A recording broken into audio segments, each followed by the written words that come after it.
Amém? Já estamos de volta na segunda parte, porque os vídeos estão ficando muito longos, está dando problema para que eu faça a transferência dos vídeos.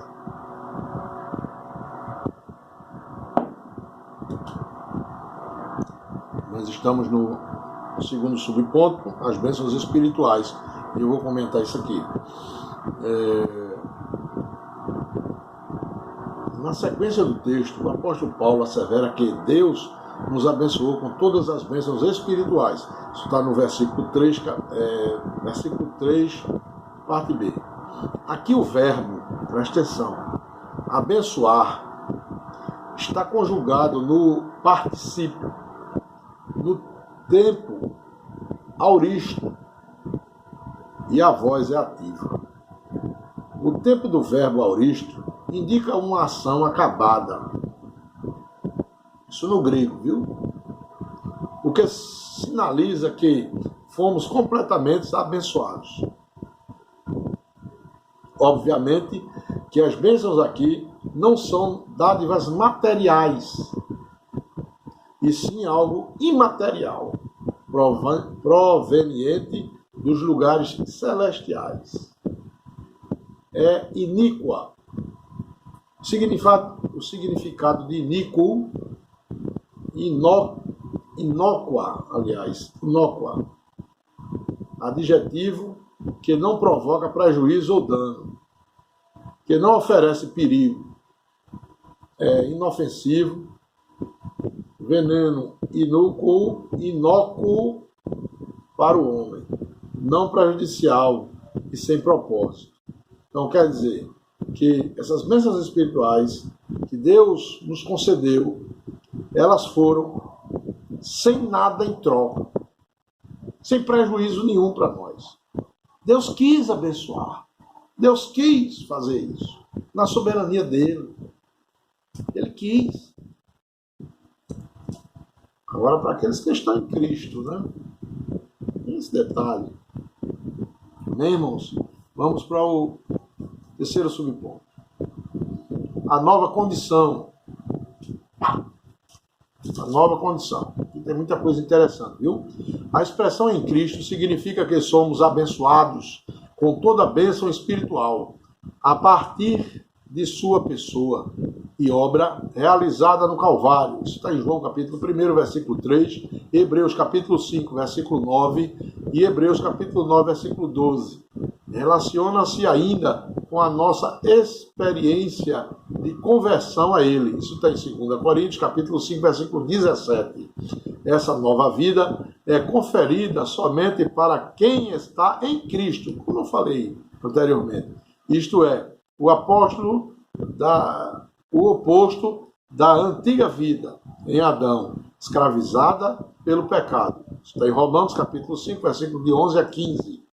Desse modo, não andamos mais em trevas, mas como filhos da luz. Romanos capítulo 5, versículo 8.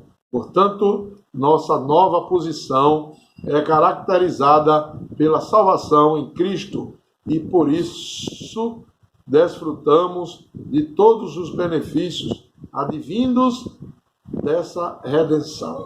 Isso aqui é o terceiro subponto. E aqui a expressão em Cristo, ou o seu equivalente, nele, no Senhor, em quem, etc., ocorre 10 vezes na longa sentença já citada. Isso aqui vai ocorrer no capítulo 1, nos versículos 1, 3, 4, 5, 6, 7, 9, 10, 12 e 13. Então, Paulo traz isso para nós. Isso aqui é teologia pura, né? Teologia. Isso significa que é exclusivamente em conexão com Cristo que somos abençoados com todas as bênçãos espirituais.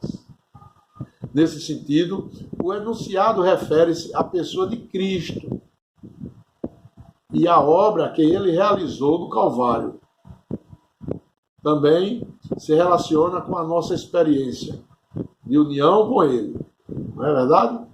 Em termos gerais, revela que nenhuma dessas maravilhosas dádivas seria possível sem Cristo. Não seria possível, é impossível. Né? O apóstolo João, no seu evangelho, antecipa essa verdade quando assegurou que todas as coisas foram feitas por ele e sem ele nada do que foi feito se fez. João capítulo 1, versículo 3. Se você quiser conferir, você vai lá. Outro detalhe é que esses dois vocábulos em Cristo aparecem 164 vezes nas epístolas paulinas.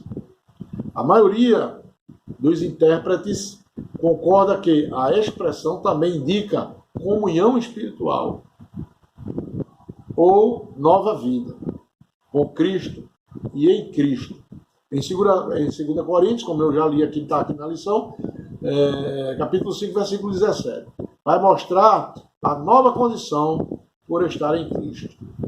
Nova criatura não é? Amém? Então vamos para o segundo ponto da nossa lição. O segundo ponto da lição nos traz o seguinte título: uma vida cristocêntrica neste mundo. E a introdução desse subponto diz o seguinte, desse ponto. Embora o pecado tenha adentrado ao mundo, Deus projetou a primazia de Cristo na remissão dos pecados e na restauração de todas as coisas para o louvor de sua glória. Primeiro subponto. A revelação do mistério. Olha o mistério aqui. Olha o mistério. Está chegando o mistério. Né? Mysterion, em grego. A frase descobrindo-nos o mistério da sua vontade. Isso está no capítulo 1, versículo 9 da nossa leitura, que estamos fazendo essa aula. Sinaliza a revelação da verdade que estava oculta aos santos de Deus. Isso está em Colossenses capítulo 1, versículo 26. Essa verdade diz respeito aos decretos eternos que Deus planejara por sua soberana vontade, com o propósito de salvar os pecadores. Está em João capítulo 3, versículo 16. Sabe qual é esse versículo, né? Textual, né, da Bíblia. Essa vontade divina é revelada segundo o seu beneplácito, isto é, de acordo com o que lhe agrada fazer, por amor e misericórdia. Isso está em Romanos capítulo 9, versículo 15 e 16. E o capítulo 11, versículo 32. Sua vontade foi executada conforme o seu desígnio por intermédio de Cristo, para que o Filho em tudo tivesse a preeminência. Isso está em Colossenses capítulo 1, versículo 16 a 20. Então nós vamos comentar aqui esse primeiro subponto do segundo ponto. Nós trazemos para você esse substantivo grego, mistério. É um mistério. Então, mistério é um substantivo grego, mistério, ocorre periodicamente em Efésios, com referência a alguma coisa previamente desconhecida. Mistério é algo desconhecido, não é isso? Claro. Mas agora revelada. Está no versículo 9. Também vai apresentar-se no capítulo 3, versículo 3, versículo 4, versículo 9. Não chegamos lá ainda. Capítulo 5, versículo 32, e também vai estar no capítulo 6, versículo 19. Desse modo, a sentença, descobrindo-nos o mistério da sua vontade, na parte A do versículo 9, sinaliza que a verdade que estivera oculta foi desvendada aos seus santos. Colossenses capítulo 1, versículo 26. O impacto dessa revelação refere-se à abrangência da salvação, estendida também aos gentios.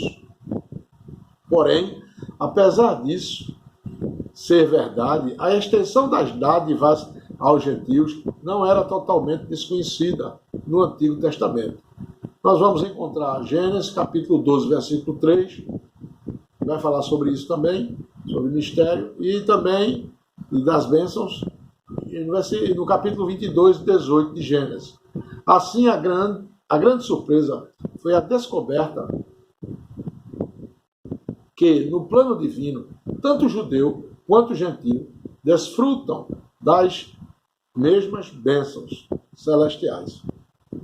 Isso vai estar no capítulo 3, versículo 6 da carta aos Efésios, mas a gente vai chegar lá ainda. E o impacto mais surpreendente foi saber que Deus projetara reconciliar ambos os povos, judeus e gentios, formando um único povo, que é a igreja. Isso vai estar no capítulo 2, no versículo 1 a 22, mas nós ainda não estamos lá. Estamos no capítulo 1, versículo 3 a 14. Mas há uma ênfase aí, né?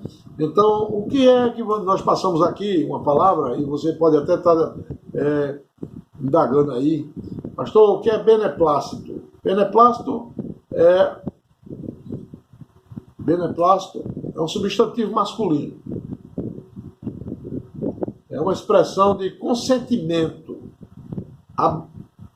abonação, concordância, aquiescência, né? Aprovação régia de autoridade, de instância superior, etc., mediante despacho. Então, Deus, no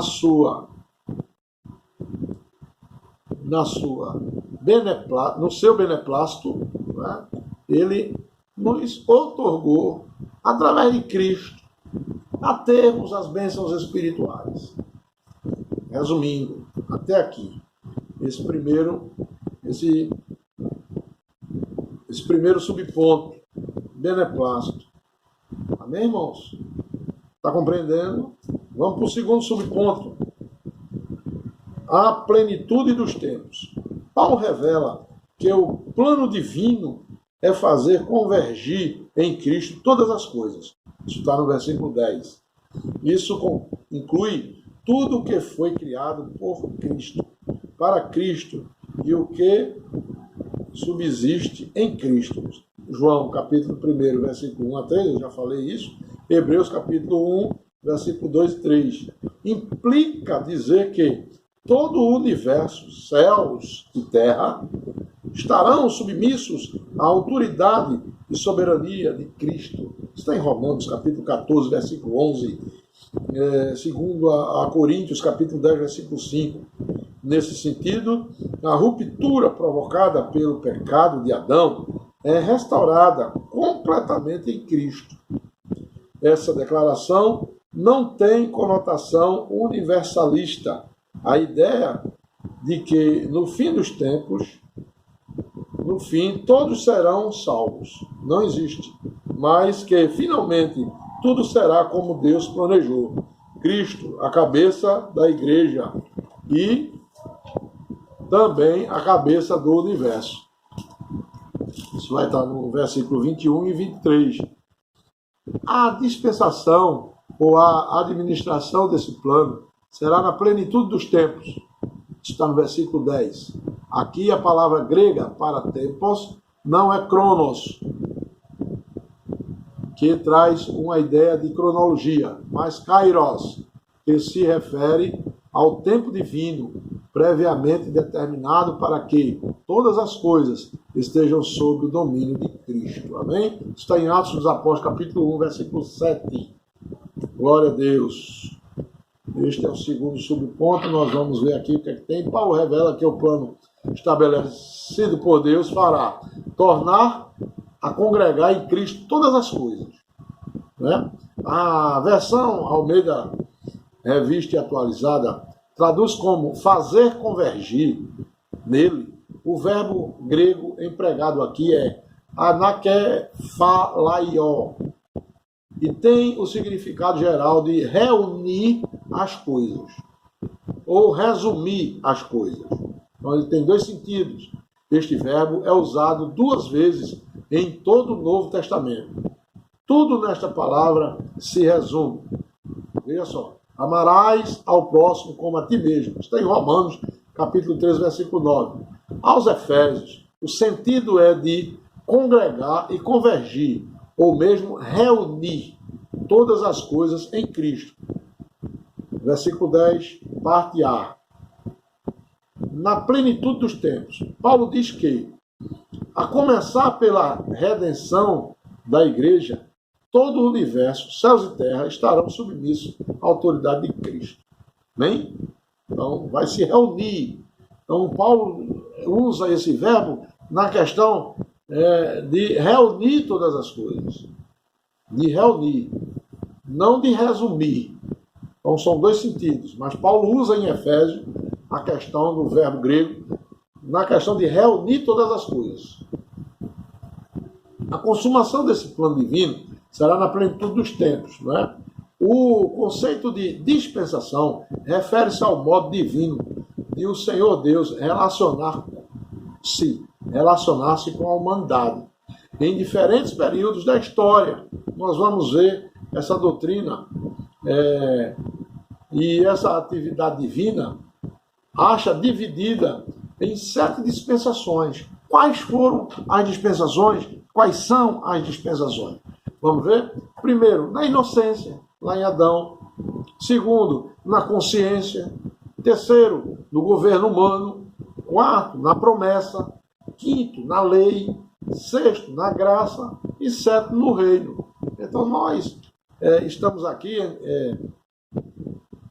já tendo toda essa dispensação, os tipos de Cristo.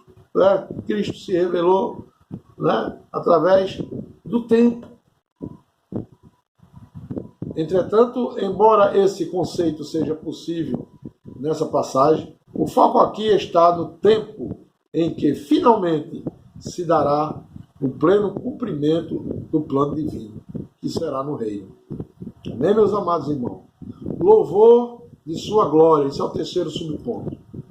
O apóstolo enfatiza que as bênçãos são destinadas aos crentes, judeus e gentios, a igreja. Paulo muda de pronome nós, ele e os judeus, para o também vós, gentios, indicando que, em Cristo, os crentes de ambos os povos são herdeiros da promessa. Isso está no versículo 11 ao 13. Ele retifica igualmente que o propósito da eleição não é outro senão louvar e glorificar a Deus. Isso está no versículo 12 e no versículo 14. Isso assinala não somente adorá-lo com palavras e ações, mas também levar outros a fazer o mesmo. 1 Pedro, capítulo 2, versículo 12. Por conseguinte, tudo o que somos, fazemos ou possuímos, vem de Deus, pois começa na sua vontade e culmina na sua glória. Isso está em Atos dos Apóstolos, capítulo 17, versículo 28. Amém, irmão? Isso é a aula, viu? A aula teológica. Vamos lá. Pelo que nós vimos, esse é o terceiro subponto, comentário, que o propósito de Deus para os santos judeus e gentios que creem em Jesus Cristo é de louvar e glorificar a Deus. Nós estamos vendo isso aqui na lição, tá bom? Mas Paulo apresenta diversas razões pelas quais Deus deve ser glorificado por aqueles que esperam em Cristo antemão. Está no versículo 12, parte B. A narrativa faz referência aos judeus que tiveram conhecimento da esperança messiânica antes dos gentios. Olha aí, os judeus tiveram antes dos gentios. Está em Atos dos Apóstolos, capítulo 28 e 20. Você não vai encontrar na revista, é extra que sempre traga alguma coisa, né? Em Romanos, capítulo 1, versículo 16. Essa esperança abrange, entre outros, a redenção e a remissão dos pecados. Isso está em Efésios, capítulo 1, no versículo 7. A revelação do mistério oculto, isso está no versículo 9 da nossa lição. E o direito à herança prometida, isso está no versículo 11. Essas dádivas tinham como propósito final servir para louvar a Deus na sua glória. Versículo 12, parte B. Na última estrofe, a doxologia, olha a palavra doxologia aparecendo aqui. O que é doxologia? Se lembra? Hinos, preces, ou versículos, ou etc. Então, Paulo está trazendo a doxologia aqui como hino, viu? Hino. A doxologia enfatiza que os gentios que crêem em Cristo também são herdeiros das promessas realizadas aos judeus. Versículo 13, parte A.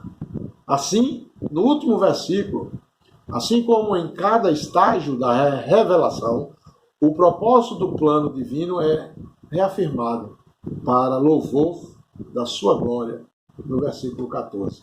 Isso é magnífico, irmãos. Magnífico. Isso não tem preço. Estudar não tem preço. É maravilhoso.